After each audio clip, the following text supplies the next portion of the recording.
August 31 తారీఖు అష్టమి ఆదివారము దూర్వాష్టమి చాలా విశేషమైనటువంటి రోజు. గణపతి నవరాత్రుల్లో గణపతి మండపముల దగ్గర లేకపోతే ఇంట్లోనైనా సరే తప్పకుండా గరిక పూజ అనేటువంటిది ఆ రోజున విశేషంగా చేయండి.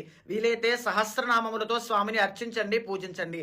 గణపతి అధర్వణ శీర్షోపనిషత్ పూర్వకంగా కానీ అష్టద్రవ్య పూర్వక లక్ష్మీ గణపతి హోమం కానీ ఆ రోజున ఇంట్లో కానీ మండపం దగ్గర కానీ చేయడం చాలా విశేషమైన శుభ ఫలితాలు ఇస్తుంది.